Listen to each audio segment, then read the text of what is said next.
While the second season of Digimon had a toy release of the D-Terminal to act as a Digidex and companion to the Digivice toy, as well as the virtual pets, Digimon's third season, Digimon Tamers, did not.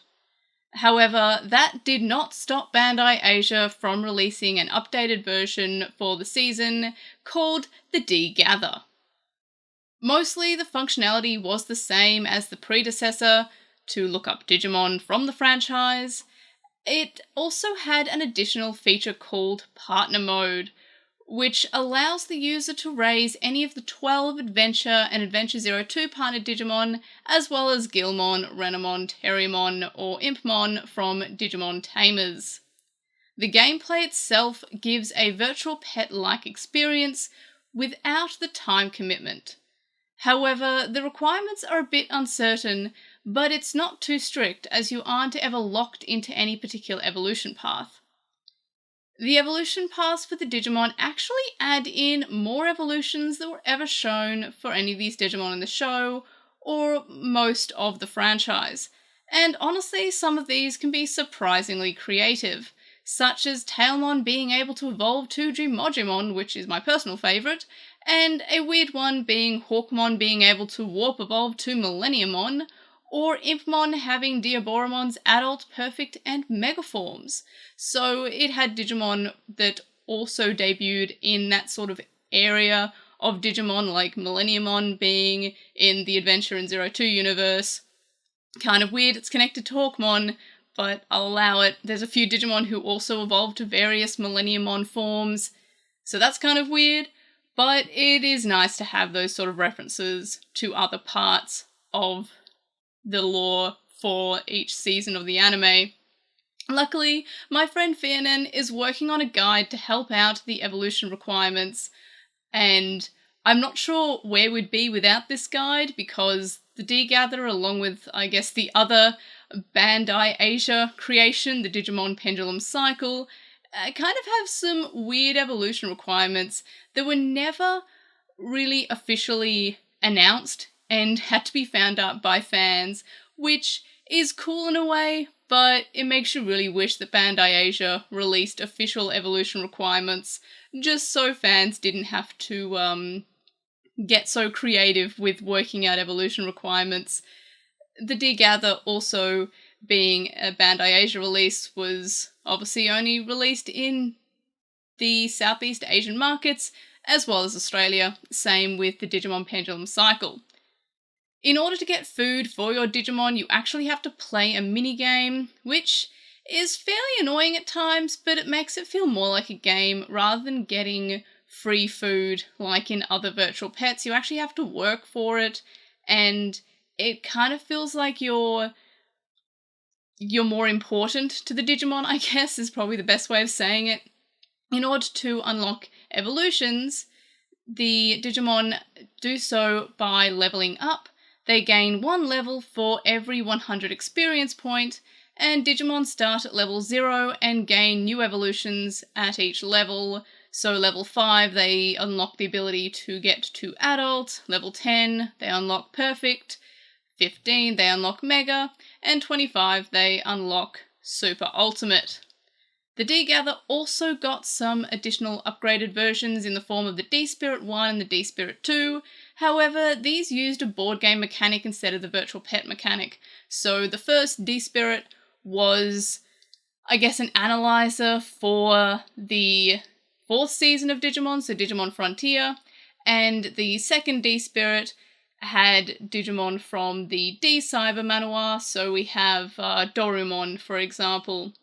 It is interesting that they kept on with the D-Spirit design. They added like a cover to it, which is kind of cool, but it's interesting that they kept that design, which is like a wrist strap analyzer, rather than going to the D-Gather and D-Terminal kind of design where it's like this little PDA. I guess they wanted to have a wearable tech before the Vata bracelet. But in any case, that's basically all there is about the D-Gather. It's one of those weirder Bandai Asia creations. Again, the D-Gather did not appear, as far as I'm aware, in Digimon Tamers, nor did it appear in any Digimon Tamers stories or lore. It is just entirely a Bandai Asia creation to fill the gap that there wasn't there because there wasn't an analyzer in the series itself. Digimon Adventure had the analyzer, Digimon Adventure 02 having the D-terminal, and Digimon Tamers did not have anything because the Digivice itself acted as its own analyzer. They would hold it up and a ring around would pop up and show the Digimon and give off information, rather than having an extra bit of tech that did the job for them. But of course, the functionality of it is fairly cool in the same way that the D-terminal could connect and analyze Digimon, so could the D-gather, and also, of course, the D-spirits as well.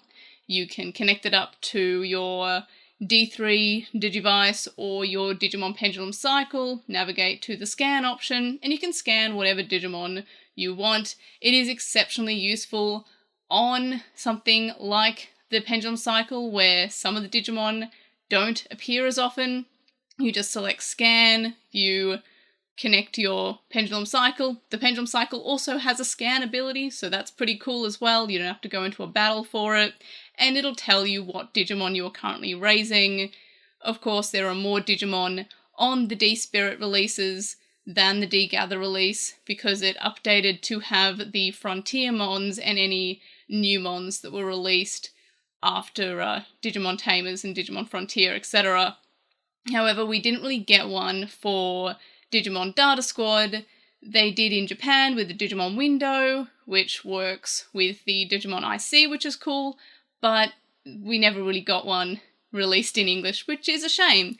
And I kind of wish that we still got weird creations from Bandai Asia, but they kind of stopped after around Series 4 in terms of their weird creations, like the D-Spirit, like the D-Gather.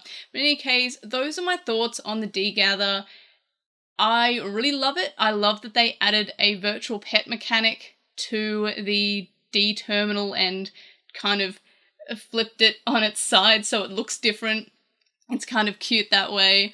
I like that you can choose any Digimon from the first 3 seasons of the anime. I like that they've added some surprise evolutions, some that have appeared in the anime, some not. I think that a lot of effort went into making this a pretty interesting toy.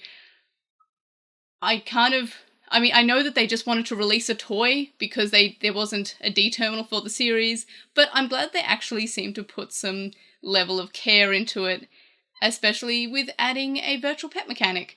So that's basically it for my ideas and comments about the D-Gather. I do need to run it a little bit more because I'm never able to grind up enough levels. That's like my main negative about it, is that it feels very grindy, a lot more grindy than the other virtual pets, but it is so unique and I'm a big fan of that, and Bandai Asia do tend to do some unique things. So those are my thoughts on the D-Gather. Let me know if you have the D-Gather. Let me know your thoughts in the comment section below.